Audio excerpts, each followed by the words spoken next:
एकदा माझ्या चॅनलमध्ये तुमचं सगळ्यांचं स्वागत. आपण 28 साईजमध्ये प्रिन्सेस ब्लाऊजची कटिंग करणार. बाहीला नेट आले आणि बाकीचं प्लेन पूर्ण मेन फॅब्रिक आलं आहे. त्याच्यासाठी आपण 80 सेंटीमीटर अस्तर घेतले. तर चला आपण याची सोप्या पद्धतीत कटिंग बघू. परत एकदा सांगते, जे काम दाखवते मी ते कस्टमरच्या कामावर दाखवते.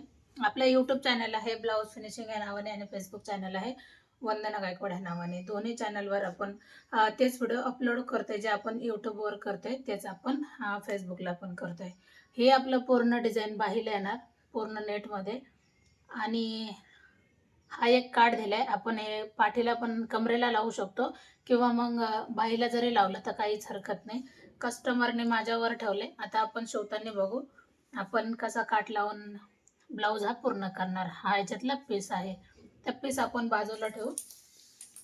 सगळ्यात अगोदर आपल्याला उंची घ्यायची. उंची घेऊ 13 इंचाची, म्हणजे 13.5 इंचाची, म्हणजे 12.5 इंचावर ब्लाऊज हा शिवून होईल. 4.5 किंवा 5 इंचावर आपण याला 4.5 वर आपण याला शोल्डर ठेवू. 28 साईजला 4.5 इंच एकदम परफेक्ट असा ब्लाऊज होऊन जातो. एक लाईन आखून घेतली. त्याच्यानंतर पुन्हा एकदा 4.5 वरच आपण याला मार्किंग करू किंवा 5 इंचावर जरी केली तर चालते. कारण आपल्याला काय करायचंय, ज्यावेळेस आपल्या इथे टक्स येतो त्यावेळेला कपडा थोडासा मुडपण्यात जातो. मग आपण 5 इंच घेतलं तरी काही हरकत नाही. जर गळा उतरत असेल तर गळ्याच्या बाजूने आपण थोडासा याला उतार द्यायचा आहे. अशा पद्धतीने उतार देताना व्यवस्थित द्या किंवा ते स्टिच करताना जरी केला तरी चालते. आता 28 साईजचा ब्लाऊज आहे तर याच्यामध्ये अंगावर माप घेतले कस्टमरचं, तर आपण याच्यामध्ये 2 इंच मिक्स करू, म्हणजे 30 इंचाचा हा ब्लाऊज होतोय. बरोबर. ब्लाऊजवर जर घेतलं तर आहे तेच आपल्याला घडी टाकायची चौथा भाग टाकून. आता 30चा चौथा भाग येतो 7.5 इंच. 2 इंच आपली शिलाई मार्जिन. टोटल माप किती आले आपण ते पाहायचंय. आणि त्याच्यामधून आपण कंबर घेर काढायचंय. कंबर घेर आहे कस्टमरचं 24 इंच.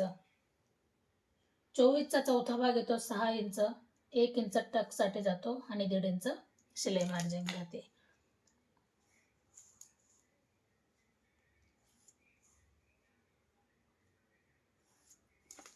नॉर्मल थोडंसं पाठीमागं आले.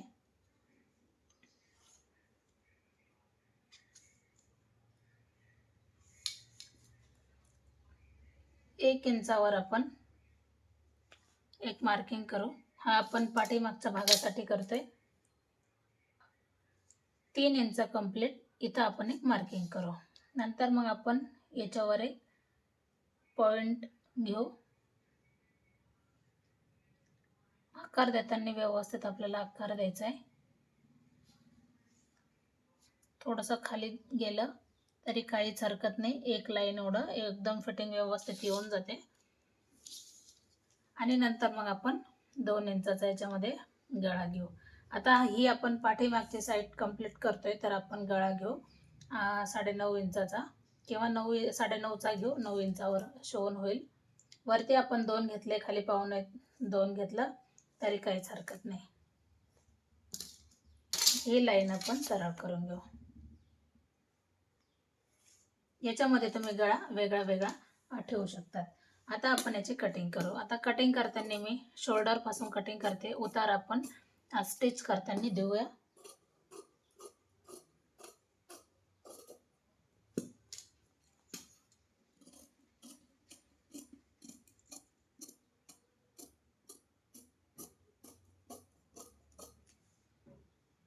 हा झाला आपला पाठीमागचा भाग. आता आपण फ्रंटसाठी कशा पद्धतीने माप घ्यायचे मी तुम्हाला दाखवते.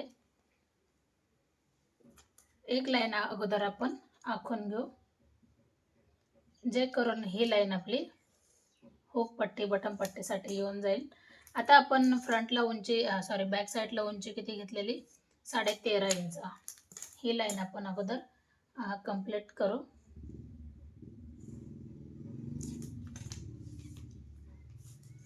साढ़े 13 इंचावर आपण अगोदर एक मार्किंग करू, म्हणजे 12.5 वर हा शोन होतोय. बरोबर. ही लाईन आपण आखून घेऊ म्हणजे तुमच्या लक्षात येईल. त्याच्यानंतर आपण 4.25 वर एक मार्किंग करायची शोल्डरसाठी. तेच आपण खाली 4.25 वर एक मार्किंग करायचं म्हणजे एकसारखी लाईन येऊन जाते. परत आपण 5 वर एक मार्किंग केली. त्याच्यानंतर आपण छातीचा चौथा भाग घेतला, 7.5 इंचाला 2 इंच आपण शिलाई मार्जिन घेतली. तेच माप राहतील, फक्त थोडासा बदल राहील. आपण थोडंसं वेगळ्या पद्धतीने शिकवते. एकदम परफेक्ट असा ब्लाऊज येऊन जातो. आपण इथं 1.5 इंचावर एक मार्किंग करायची, कारण आपण अगोदर किती इंचावर घेतलेलं, 1 इंचावर पाठीमागच्या भागासाठी. फ्रंटला आपण 1.5 इंचावर केले. आता आपण 6 इंच चौथा भाग काढलेला, 24 कंबर आहे. 24चा चौथा भाग 6 इंच येतं आणि त्याच्यामध्ये आपण 1.5 इंच शिलाई मार्जिन घेऊ. आता आपल्याला फ्रंट टक्स घ्यायचा आहे, तर आपण हे शिलाई मार्जिन किती घेतली, 1.5 इंच. पाठीमागच्या भागामधला आपण जो 1 इंचाचा टक्स होता आपण तो वजा केला, कारण आपण जर पाठीमागचा भाग ठेवला असता तर त्याच्यामध्ये तो 1 इंच मिक्स झाला असता, म्हणून आपण अशा पद्धतीने कटिंग केली. आता आपल्याला अगोदर गळा ते टाकून घेऊ, नंतर मग मी तुम्हाला टक्स बद्दल सांगते. 2 इंचावर गळा, फ्रंट गळा आपण 6 इंचावर घेतला.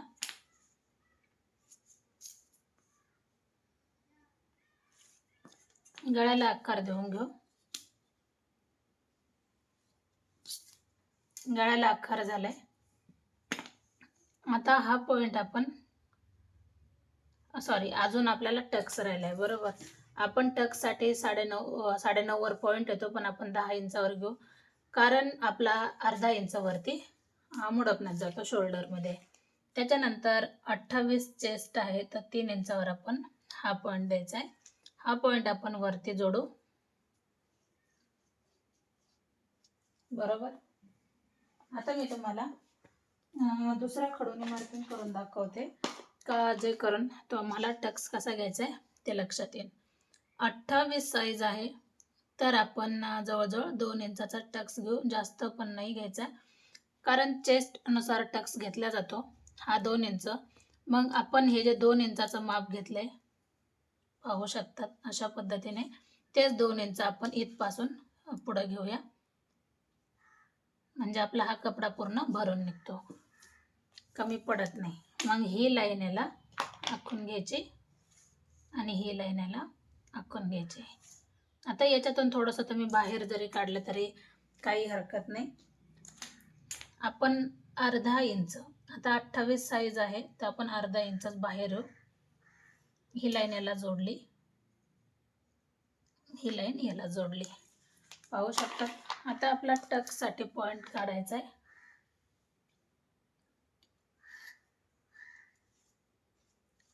तो अशा पद्धतीने, म्हणजे पाहू शकतात खूप सुंदर याला आकार आलाय. एकदम कमी वेळामध्ये आपण 28 साईजचा ब्लाऊज हा कंप्लीट करतोय. तर तुम्हाला याची टेक्निक, याची पद्धत कशी वाटली नक्कीच कमेंट करून सांगा. 28 साईजमध्ये मी 4 टक्सचे ब्लाऊज अपलोड केलेत.